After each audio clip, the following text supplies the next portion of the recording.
If you want to see how we mount a Vidabox tablet enclosure and provide power over Ethernet to the device, then stick around.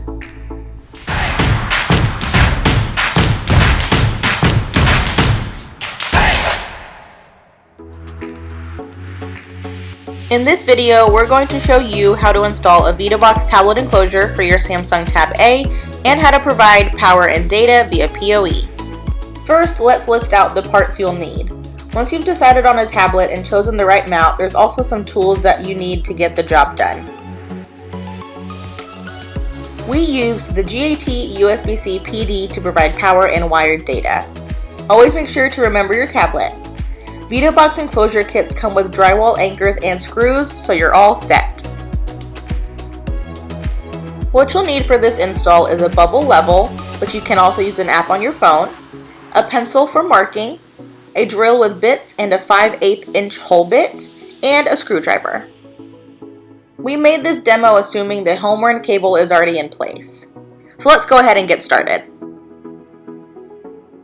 Tyler starts off by finding the right placement for the mount and making sure it's level before marking the holes.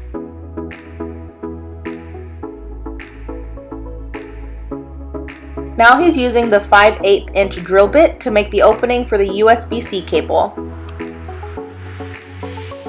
A helpful tip to finding the right size drill bit for your screw is to line them up and check the width.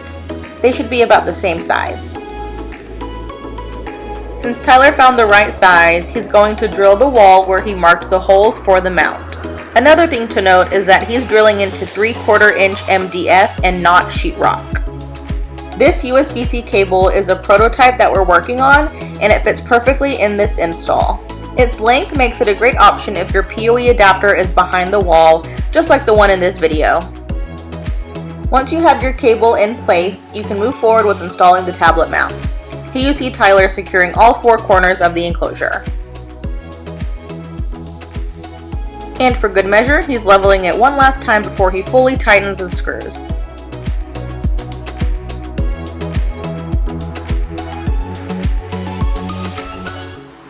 Here's a shot of the GAT USB-C PD being connected to the tablet, which is being powered by a switch behind the wall. The last step is to connect the Samsung Tab A. You'll want to connect the USB-C cable first to make sure it's angled right. Then just snap all 4 corners of the tablet into the mount. You'll hear them all snap into place to know it's secure. Then pop on the cover and you're done! Tyler successfully installed the Vidabox Samsung Tab A mount and provided power with wired data via PoE. Don't forget to check out the Month of Mounts playlist for more install videos.